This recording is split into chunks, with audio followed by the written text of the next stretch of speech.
Hello students, welcome back to your YouTube channel Prominent Classes.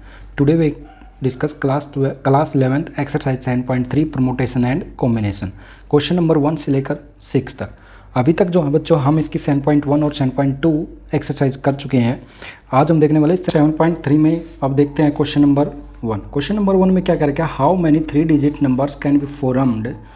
तो कितने digits के, 3 digits के numbers by using the digits 1 से लेकर 9 तक। तो 1 से लेकर 9 तक जो है डिजिट्स हमने यूज करने हैं और उनसे 3 डिजिट्स के कितने नंबर बनाए जा सकते हैं, लेकिन कंडीशन क्या है, कोई भी नंबर जो है रिपीट नहीं होना चाहिए। तो देखो इसको दो तरीके से कर सकते हैं, जैसे कि हम 7.1 और 2 में कर रहे थे FPC मेथड से। तो सबसे पहले FPC मेथड से ही देख लेते हैं। देखो बॉक्सेस बनाएंगे पहले से, क्या नहीं बनाएंगे, बॉक्स बनाएंगे बच्चों, ठीक है। ये बॉक्स बना लिया हमने, क्योंकि 3 डिजिट्स का नंबर बनाना तो 3 बॉक्स बना लिए इसमें, ठीक है। और टोटल नंबर कितने हमारे पास 9 नंबर्स है, 1 से लेकर 9 नंबर है, ठीक है।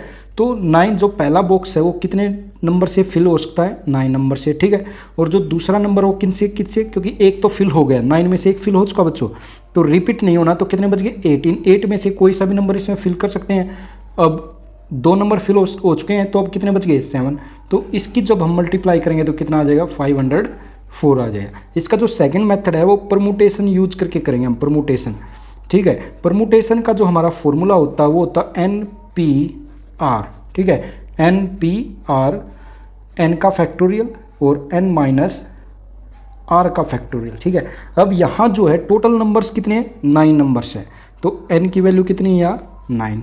और कितने डिजिट्स का, इन्हीं 9 में से कितने डिजिट्स का होना चाहिए नंबर, 3 डिजिट का नंबर होना चाहिए। तो r कितना है 3 है, तो यहाँ रखेंगे 9P3। तो इसको हम कैसे लिख सकते हैं, 9 का फैक्टोरियल अपॉन में 9 माइनस 3 का फैक्टोरियल हो जाएगा हमारा। तो 9 का फैक्टोरियल अपॉन नीचे कितना बचा 6 का फैक्टोरियल। तो अब ये हो जाएगा बच्चों 9, 8, 7 और 6 का फैक्टोरियल, सिर्फ 6 तक, क्योंकि नीचे 6 है तो 6 से 6 कैंसिल आउट हो जाएगा। तो ये हमारा बच गया। इसको जो हमारा आंसर आया वो क्या आ गया 504। तो इतने तरीके हैं, 504 वेज में हम इसको अरेंज कर सकते हैं 3 डिजिट्स के नंबर्स को। नेक्स्ट क्वेश्चन है question number 2, how many 4 digits number are there with no digit repeated. अब की बार 4 डिजिट्स का बनाना है, तो हम FPC मेथड से सोल्व करेंगे इसको, ठीक है। FPC मेथड क्या होता है, factorial permutation of counselling. FPC होता है फंडामेंटल परमुटेशन ऑफ काउंटिंग। तो इस मेथड से हम इसको सोल्व करेंगे। तो देखो हमने बनाना क्या है, 4 डिजिट का नंबर बनाना है, और हमारे पास टोटल नंबर कौन कौन से, देखो हमें पता है डिजिट्स कौन कौन से होते हैं हमारे, 0 से लेकर 9 तक कितने डिजिट्स होते हैं हमारे पास, 10 डिजिट होते हैं। और मान लो हमारे पास ये 4 बॉक्स, क्योंकि 4 बॉक्स का ही हमें जो है ज़रूरत है, क्योंकि 4 डिजिट का नंबर हमें बनाना है। तो जो पहला नंबर है बच्चों, ये पहला बॉक्स है, मैं सिर्फ देखो नंबर तो हमारे पास 10 है, लेकिन मैं जो यहाँ इसको फिल करूँगा 9 वेज में ही फिल कर पाऊँगा। ऐसा क्यों है वो देखो, अगर मान लो 4 डिजिट का थारा ये नंबर बन गया, ठीक है, तुम्हारा ये नंबर बन गया, तो आगे ये 4 ये यहाँ देखो, अगर ये हमने ये नंबर बना लिया कोई, अब इसको हम 4 डिजिट का थोड़ी ना बोल सकते हैं। अगर हम आगे 0 लगा दें, ये किस नंबर का होगा, ये होगा हमारा 3 डिजिट्स का, क्योंकि आगे 0 की कोई वैल्यू नहीं है हमारे, तो इसलिए मैं आगे 0 नहीं लगाऊंगा। तो ये कितनी तरह से अरेंज हो सकता है, 9 वेज में, 0 को छोड़कर, क्योंकि 10 में से 0 छोड़कर 9 वेज में, ठीक है। यहाँ उन 9 नंबर्स में से कोई ना कोई नंबर तो हमने फिल कर दिया, ठीक है, तो 0 भी बच गया होगा और कोई ना कोई 9 नंबर भी बचे होंगे। तो ये भी 9 तरीके से ही फिल हो सकता है बच्चों, क्योंकि एक नंबर यहाँ फिल हो गया, ठीक है। बच्चे कितने, 10 में से 9 बचे हैं। अब ये कितना 8 और ये 7, तो इनकी हम प्रोडक्ट कर देते हैं 9, 9, 8 और 7, इनकी जो प्रोडक्ट आएगी 4536 वेज। तो इसको हम जो है 4536 तरीके से अरेंज कर सकते हैं 4 डिजिट के नंबर को। हमने जो है 10 से स्टार्ट क्यों नहीं किया बच्चों, हमें अभी भी बताया कि स्टार्टिंग जो है 0 से नहीं हो सकती किसी नंबर की। मान लो हमने ये नंबर लिया, लेकिन ये तो 3 डिजिट का, क्योंकि 0 की तो कोई वैल्यू ही नहीं है, तो आगे सबसे स्टार्टिंग में 0 नहीं रख सकते। तो इस 0 को छोड़कर 10 में से 0 को छोड़कर 9 वेज में हम इसको पहले को फिल कर सकते हैं। तो जब क्योंकि यहाँ 10 में से एक नंबर फिल हो चुका है, तो ये बचे 9 नंबर, तो 9 नंबर में कोई से एक, अब 2 नंबर फिल हो चुके, तो अब कितने बचे 8 और 7 की मल्टीप्लाई करके ये आ गया, ठीक है। यहाँ देखो इस क्वेश्चन में इन्होंने बोल रखा कि हाउ मैनी 3 डिजिट्स के इवन नंबर बनाने, तो हमने अपने 3 बॉक्सेस बना लिए, ठीक है। अब इवन नंबर बनाने हैं और इन नंबर्स को यूज करके करना है। तो 1 2 3 4 6 7 ये हमारे पास 5 नंबर हैं बच्चों। इन 5 नंबर को यूज करके 3 डिजिट्स के इवन नंबर बनाने हैं, ठीक है। इवन नंबर कब होते हैं? अगर किसी का लास्ट डिजिट 0 2 4 6 8 हो तो वो नंबर क्या होगा? इवन होगा। जैसे इसका लास्ट डिजिट 2 है, इसका लास्ट डिजिट 4 है, ठीक है। तो ऐसे इवन नंबर होते हैं, लास्ट डिजिट 0 2 4 6 8 होना चाहिए। अब यहाँ 0 2, अब ये इन नंबर्स में से कितने नंबर ऐसे जो इवन है? 2 4 6 3 नंबर इवन है। तो इन 3 नंबर में से यहाँ कोई भी नंबर उठता है तो इस बॉक्स को हम 3 तरीके से फिल कर सकते हैं, क्योंकि हमारे पास जो ये नंबर है बच्चों 6 नंबर है, ठीक है। इन 6 नंबर में से एक तो हमने फिल कर दिया, तो कितने बचे? 5 नंबर बचे, या कितने बचे? 5। और इसको हम कितने तरीके से फिल कर सकते हैं? 4 वेज में फिल कर सकते हैं। अब इसकी जो मल्टीप्लाई करेंगे तो कितना आ जाएगा? 60। तो इसका आंसर होगा 60 वेज आंसर होगा। ध्यान रखना बच्चों, बस इसमें करना क्या, पीछे इवन नंबर है, थोड़ा डिफरेंट क्वेश्चन है, क्योंकि इवन नंबर बनाने हैं तो इवन जो होते हैं इन्हीं में से लेना हमने। तो यहाँ कितना आ गया? 3 तरीके से। अब क्योंकि एक नंबर फिल हो चुका है यहाँ, तो ये 5 और ये 4 बचेंगे। Next question, how many 4 digits number can be formed by using 1 2 3 4 और 5? तो बिल्कुल इजी क्वेश्चन है। अगर भाई इन नंबर्स को यूज करके 4 डिजिट्स के कितने नंबर बनाए जा सकते हैं और रिपीट भी नहीं होना चाहिए। तो 4 डिजिट्स का बनाना तो हम 4 बॉक्सेस बना लेंगे। यहाँ पे ये हमने जो है 4 बॉक्स बना लिए, ठीक है। अब ये कितने नंबर्स हैं? 5 नंबर है, ठीक है।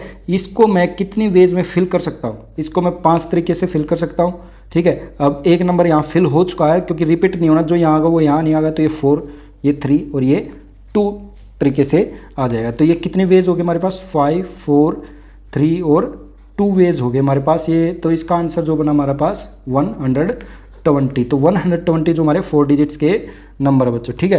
अब ये बोल रहे हैं भाई इसमें इवन नंबर कितने हैं? ये तो टोटल 120 बने हैं। अब ये 4 डिजिट्स के 120 नंबर बने हैं, तो इनमें से इवन कितने हैं, ठीक है, वो पूछ रखा है इन्होंने। तो अब जो है इस 1 2 3 4 5 में से दोबारा से हम लिखेंगे। अब भाई ये चेक कर लेते हैं कि इवन नंबर कितने हैं, वे चेक करेंगे अब हम यहाँ पे, ठीक है। तो जो लास्ट क्वेश्चन क्या उसी के तरीके से इसमें देख लो इवन नंबर कितने हैं? 2 और 4, 2 ही नंबर इवन है।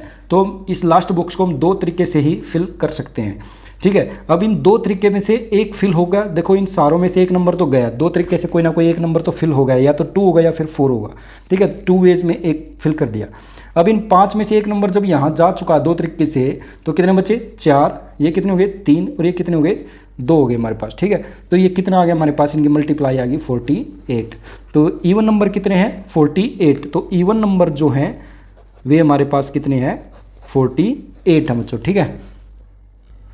नेक्स्ट क्वेश्चन है, फ्रॉम एक कमेटी है 8 पर्सन की कमेटी, यानी एक कमेटी में 8 पर्सन है। उन 8 पर्सन में से एक तो चेयरमैन चूज करना है और एक वाइस चेयरमैन चूज करना है, ठीक है। 2 पर्सन चूज करने हैं 8 पर्सन में से, ठीक है। और इन्होंने ये बोला कि एक पर्सन दोनों पोस्ट नहीं संभाल सकता है, एक पर्सन सिर्फ एक पोस्ट ही रखेगा। अगर वो चेयरमैन है तो चेयरमैन ही होगा, वाइस चेयरमैन नहीं। तो यहाँ पर जो है बच्चों 8 पर्सन है, ठीक है। 8 पर्सन टोटल है। कितने पर्सन सेलेक्ट करने हैं? 2 पर्सन सेलेक्ट करने हैं। तो 2 पर्सन सेलेक्ट करने हैं तो हम एपीसी मेथड से 2 बॉक्स बना लेंगे, ठीक है। इन्होंने बोला है कि एक पर्सन सिर्फ एक ही पोस्ट हेल्ड कर सकता है, तो 8 में से एक तो हमने फिल कर दिया। अब जब एक बंदा इसमें बैठ चुका तो वो दोबारा इसमें नहीं बैठ सकता, यानी वो वाइस चेयरमैन नहीं बन सकता। तो कितने में से बच गया? 7 में से ही चूज करना होगा।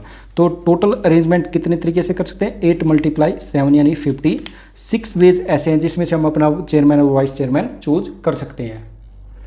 इस वीडियो का हमारा जो है ये लास्ट क्वेश्चन है, क्वेश्चन नंबर 6। ज़्यादा नहीं करेंगे क्योंकि वीडियो जो थोड़ी लेंथी हो जाएगी। तो देखो इसको क्या बोल रखा है कि इसकी रेशियो, इन 2 की रेशियो 1/9 है। तो इसको लिख लेते हैं एक बार, n-1 p/3, क्योंकि रेशियो में तो नीचे आ जाएगा n/p/4। ये कितनी रेशियो दे रखी है? 1:9 दे रखी है बच्चों, ठीक है। तो अब अगर मैं इसको खोल लूँ, तो इसको अगर मैं खोलूँगा तो n-1 का फैक्टोरियल, और n-1 में से 3 माइनस करूँगा तो कितना हो जाएगा? n-4, क्योंकि परमुटेशन का तो यही फॉर्मूला हमारा कि ऊपर तो n का फैक्टोरियल और नीचे इनका डिफरेंस का फैक्टोरियल आता है। तो ऊपर ये है, ऊपर में से n-1 -3 करें तो माइनस का 4 हो जाएगा, ठीक है। और नीचे कितना आ गया हमारे पास? इसको भी खोलेंगे तो n/, अब इनका डिफरेंस, इसका फैक्टर n-4 हो जाएगा हमारे पास, ठीक है। और ये कितना बचा? 1/9। n-4 से n-4 कैंसिल आउट हो गया है, ठीक है। तो ऊपर क्या बचा हमारा? n-1, नीचे क्या बचा? n 1/9। 9। अब यहाँ देखो बच्चों, इसमें से 1 माइनस हो रहा है, इसमें से कुछ माइनस नहीं हो रहा, तो ये बड़े वाला नंबर है, ये छोटा, तो इस बड़े वाले का ही हम खोल लेंगे, थोड़ा सा खोलेंगे। तो देखो कितना खोलना है, ऊपर है n-1, इसको एक बार खोल लो, यानी बैक काउंटिंग करते हैं, इसका फैक्टोरियल करें। तो फैक्टोरियल करने के लिए जो हमारा फैक्टोरियल होगा n-1, क्योंकि एक एक माइनस होता जाता है हमारा फैक्टोरियल, जैसे 8 है, 8 का 7, 6, 5 ऐसे चलता जाता है, हमारा 1 तक होगा। तो ऐसे ही देखो n है, फिर एक माइनस करेंगे, फिर एक और माइनस करेंगे, तो ज़्यादा नहीं करेंगे क्योंकि हमारे पास ऊपर है, तो इतना ही खोलेंगे बच्चों इसको। तो इससे कैंसिल आउट हो गया, तो क्या बचा हमारे पास 1/n, कितना बचा हमारे पास 1/n इज इक्वल अपॉन में 1/9। तो ये जो आंसर आया n इज इक्वल टू 9। तो n की वैल्यू क्या आ गई हमारे पास 9 आ गई बच्चों, क्या आ गई 9। तो thank you so much, please इस चैनल को सब्सक्राइब कर दें और ज़्यादा से ज़्यादा शेयर करें। और अगर इससे रिलेटेड कोई भी क्यूरी है तो आप कमेंट बॉक्स में लिख सकते हो, या फिर हमारे इंस्टाग्राम चैनल को फॉलो कर सकते हो, वहाँ आप कोई भी पर्सनल क्यूरी डाल सकते हो, या फिर इससे संबंधित कोई भी PDF नोट्स चाहिए तो आप वहाँ लिख सकते हो। Thank you so much.